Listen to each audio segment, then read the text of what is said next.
क्या अनुप्रिया पटेल इतनी नाराज हो गई हैं कि वो भारतीय जनता पार्टी का जो अलायंस है एनडीए उससे अलग हो सकती हैं? अनुप्रिया पटेल अब एनडीए को छोड़कर जा सकती हैं? दोस्तों, इस बारे में चर्चाएं इसलिए शुरू हो गई हैं क्योंकि अनुप्रिया पटेल ने एक चिट्ठी लिखी थी। अनुप्रिया पटेल ने भर्तियों में एससी, एसटी और ओबीसी को लेकर अपनी चिंताएं जताई थी। वो चिट्ठी उन्होंने लिखी थी उत्तर प्रदेश के मुख्यमंत्री योगी आदित्यनाथ के नाम। उन्होंने कहा था कि भर्ती प्रक्रिया में जो नौकरियों में इंटरव्यू के जरिए नौकरियां दी जाती हैं, जहां साक्षात्कार होता है, वहां एससी, एसटी और ओबीसी के लिए जो पद आरक्षित है उसमें एनएफएस यानी कि नॉट फाउंड सूटेबल लिखकर अभ्यर्थियों को किनारे कर दिया जाता है और उसके बाद उन पदों को अनारक्षित कर दिया जाता है।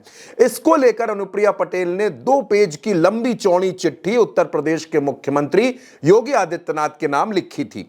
इस चिट्ठी के बाद से ही यह सवाल उठने लगा था कि आखिर अनुप्रिया पटेल ने चिट्ठी क्यों लिखी है? क्या अनुप्रिया पटेल नाराज हैं? क्या अनुप्रिया पटेल मन मुताबिक सीटों पर न लड़ने देने की वजह से गुस्से में है, या फिर अनुप्रिया पटेल इस वजह से नाराज है क्योंकि मोदी सरकार में उनको मन मुताबिक मंत्रालय नहीं मिला, या फिर अनुप्रिया पटेल अब भविष्य की राजनीति की तरफ देख रही हैं? दोस्तों, अनुप्रिया पटेल 2014 से लेकर अब तक एनडीए के साथ हैं, लेकिन कभी भी इस तरह से उनकी नाराजगी देखने को नहीं मिली। एनडीए में ही रहकर वो तीसरी बार सांसद बनी हैं और मिर्जापुर से वो लगातार 3 बार चुनाव जीती हैं। उनके पति आशीष पटेल उत्तर प्रदेश की सरकार में मंत्री हैं, लेकिन अनुप्रिया पटेल ने जो चिट्ठी लिखी उस चिट्ठी पर आशीष पटेल भी कुछ नहीं बोल रहे, वो भी चुप्पी साधे हुए हैं। अब दोस्तों, सबसे पहले बात उस चिट्ठी की करते हैं, उसके बाद उस पर भी बात करेंगे। अनुप्रिया पटेल ने जो चिट्ठी लिखी थी वो चिट्ठी उन्होंने 27 जून को उत्तर प्रदेश के मुख्यमंत्री योगी आदित्यनाथ को लिखी थी। आप उस चिट्ठी के बारे में जानते हैं, लेकिन मोटे तौर पर हम उसकी कुछ लाइन आपको पढ़कर बता देते हैं। अनुप्रिया पटेल ने इसमें लिखा था कि अन्य पिछड़े वर्ग एवं अनुसूचित जाति जनजाति वर्ग से आने वाले अभ्यर्थी भी इन परीक्षाओं हेतु न्यूनतम अर्हता की परीक्षा अपनी योग्यता के आधार पर ही पास करते हैं तथा अपनी योग्यता के आधार पर ही इन साक्षात्कार आधारित परीक्षाओं के लिए वो योग्य माने जाते हैं। लेकिन अभ्यर्थियों को बार बार नॉट फाउंड सूटेबल घोषित करके उनको नियुक्ति हेतु सफल ना पाया जाना ये समझ से परे है। अब दोस्तों, हुआ क्या इसके बाद हुआ यह कि उत्तर प्रदेश का जो लोक सेवा आयोग है उसने अनुप्रिया पटेल की इस चिट्ठी का जवाब दिया। उस चिट्ठी के जवाब में क्या क्या कहा गया वो हम आपको बता देते हैं। चिट्ठी के जवाब में यह कहा गया कि चयन प्रक्रिया में निष्पक्षता व पारदर्शिता का पालन किया जाता है। बची हुई रिक्तियों को आयोग के स्तर पर किसी अन्य श्रेणी में परिवर्तित करने का अधिकार नहीं है।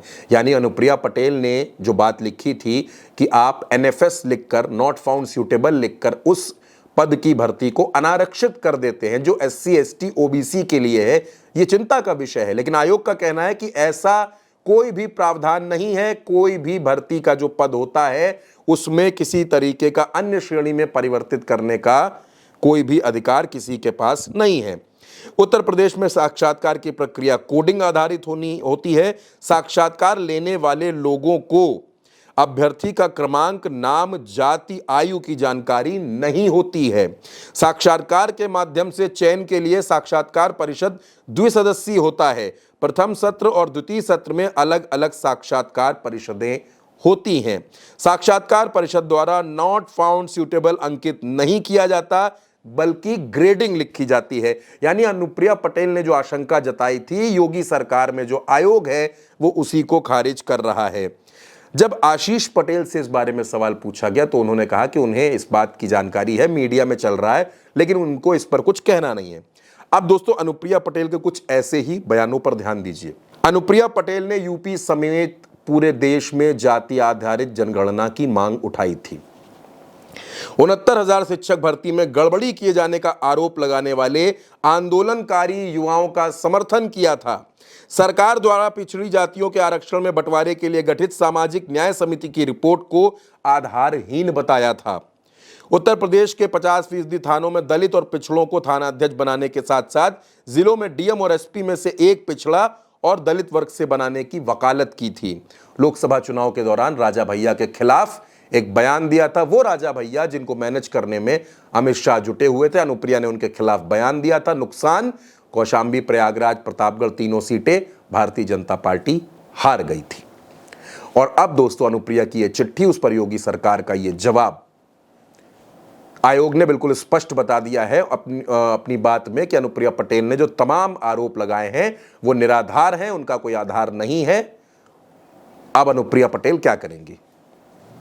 दरअसल आप अनुप्रिया पटेल की नाराजगी को समझने की कोशिश कीजिए।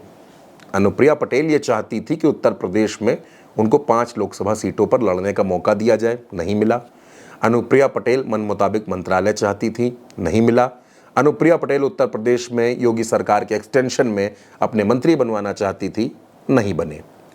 अनुप्रिया पटेल उपचुनाव की कई सीटों पर अपने प्रत्याशी उतारना चाहती हैं, अभी फिलहाल कोई हालात बनते नजर नहीं आ रहे।